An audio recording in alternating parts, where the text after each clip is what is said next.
Hi everybody, Eric Brown, MOBO-Media. Hey, I just want to talk to y'all about traveling and just give you a little bit of my background as it relates to travel. I know me getting on the platform, it brings up a lot of questions, a lot of things I'll talk about. I need to be able to back up, and I can say I've backed it up through extensive travels around the world. There's very few countries that I have not been to, but quite a few countries, and I think at last count I probably visited over 70 countries, whether military or in my own civilian capacity on my own. So over 70 countries. I own a home in another country, in the Philippines, that I plan to enjoy at some point in the near future. But just to give you an idea of some of the places I've been around the world. First of all, I lived in Japan a total of almost 10, 11 years, between Okinawa, Japan, and the mainland Japan near Yokota. So a lot of time spent in Japan. Japanese culture is great, pretty unique culture.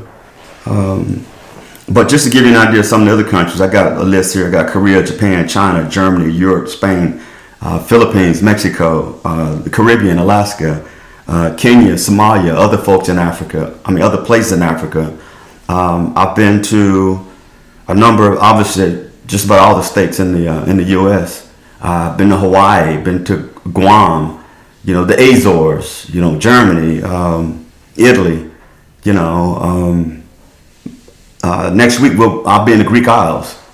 3 weeks after that I'll be, cruising around Asia. So a lot of experience around the world. So anything I communicate here on the platform, you best believe that it's coming from a place of experience and not just assumptions. One thing, anybody that knows me, two favorite words for me, words of advice for anybody is don't make assumptions, and always be able to back up what you're saying with data. And data doesn't necessarily mean, numbers. Data can be just factual information. So I'm all about transparency and being factual. And so a lot of these countries that I visited, it definitely molded me into who I am today. It showed me a different level of compassion, showed me a different level of poverty. It showed me, how some countries view weapons such as firearms. And it also showed me the legal system of some of the countries. Some are pretty extreme. For example, I was in Saudi Arabia, and we were there for quite a time, on two different occasions.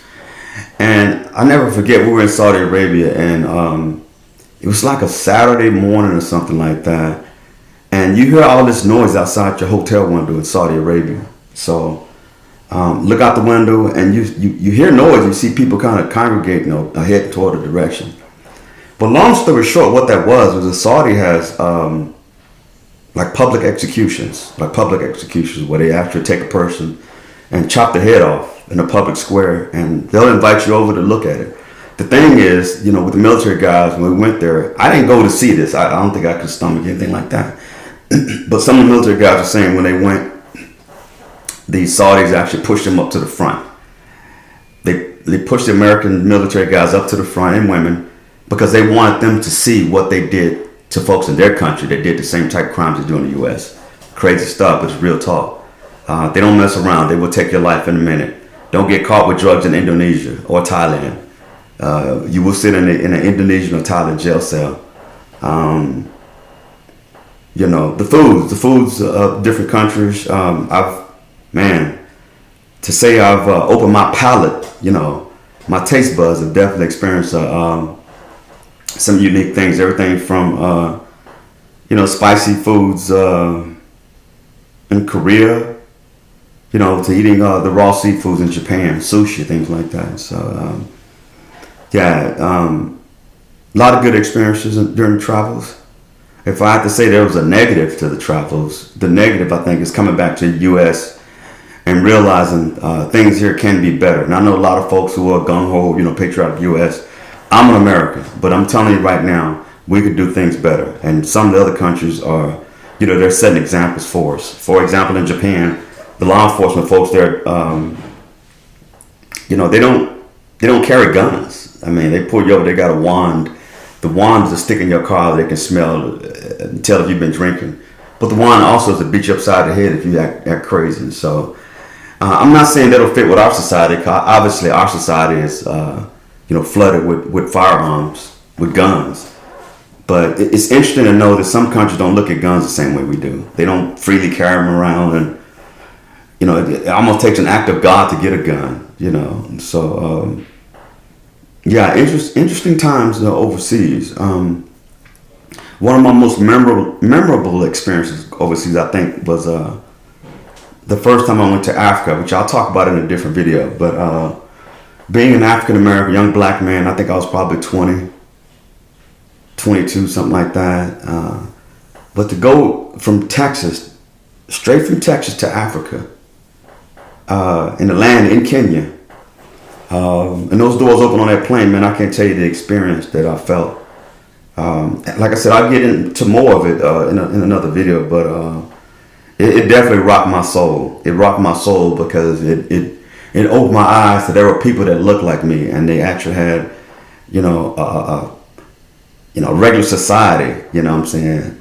The businesses were owned by people that looked like me. There was no racism. How can you have racism in a country where it's all black? But there was racism, man. A lot of it was the Europeans coming to these African nations for tourism, and I'm gonna be candid with you. The Europeans, they also go there for the sex trade, man.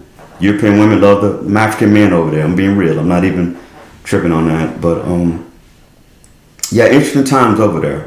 A couple of things that happened over there I could tell you about that really inflamed me, and it took a lot for me to hold back. One day we were sitting out of a hotel room in Africa. They had us in Kenya. They had us in a very nice exclusive hotel on the beach, and we were pretty much it was somewhat of a secret mission because they didn't let us wear uniforms, yet they wore civilian clothes and kind of blend in with the locals.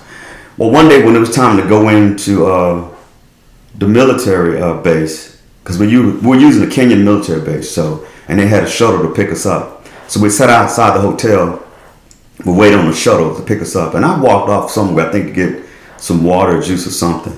But when I came back, man, the 3 or 4 brothers that was waiting with me, man, they were furious, man. I was like, man, what's going on, man?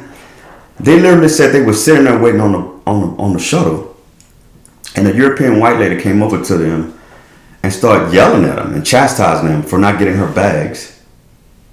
Yeah, for not getting her bags. They assumed that, they were porters, or what do you want to call these guys at the hotels, and they let her know, nah, we're American. We're not going to put up with that over here. Because one thing I didn't like about Kenya was a lot of the Kenyans there, and I'm not saying it for all Kenyans, but especially the ones in the service industry, they have a tendency to hold their heads down and, play into this old racist game. I forget being in a hotel, same hotel, later in the evening, I need to change some American dollars to Kenyan dollars, Kenyan money, so I could spend some money. And so I'm at the hotel waiting, right?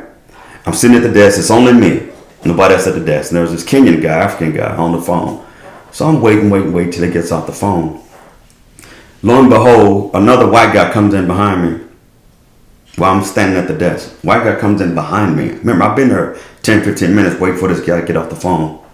This guy gets off the phone, looks around me, and asks the white guy, hey, can I help you? And I said, excuse me? Excuse me? I was here. You see me standing here. Man, if I tell you the look that guy gave me, he gave me a look like almost he was disgusted with me, and how dare I not comply with, that old racist behavior, that privileged behavior there. And I was like, hell no. Oh, hell no. I always stood my ground, I always will. But it was a crazy, crazy time, man. But for the most part, travel to different countries is a great thing. I encourage anybody to get out if you can. Even if it's on a little quick trip to Mexico. I know obviously there are financial reasons to why a lot of folks can't do that. But, man, you can go right down across the border of Mexico. Obviously, be safe. Go up to Canada, other side of the border. So there are countries that actually, right up against the U.S. that are considered, foreign nations. So I encourage everybody to get out, think outside the box, get outside your own community. You'd be surprised at the ideas you can garner from, looking at how other people are doing things around the world. And the last thing I talk about is the poverty.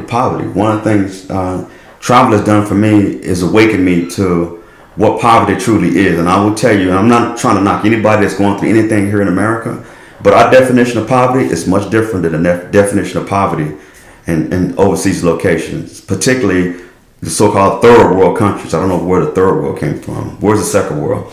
Somebody tell me. Prime example, in the Philippines, they have something called, I think it's called pakpag. Pakpag, I think, or something like that.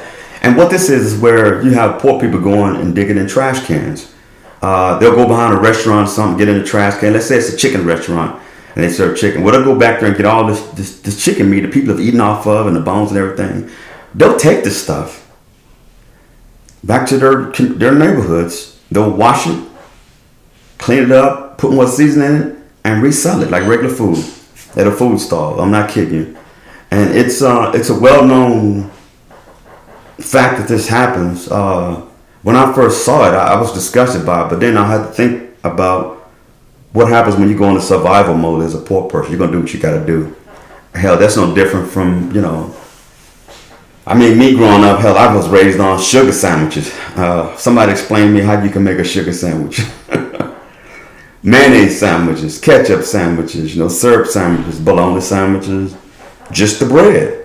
You know what I'm saying? But yeah, we did what we had to do. We made something out of nothing. My mother, my grandmother, my aunties, man, they knew how to. When they say cook from scratch, we're not talking about cooking from scratch when you have all the ingredients available at your ready disposal. Cooking from scratch means you find the ingredients, you come up with something. You come up with something with what you have, and so poverty took on a whole different meaning when I laid eyes on some of the things going on. And the last thing I'll say on poverty, I said last thing a while ago, the last thing, poverty, and it still sticks with me today.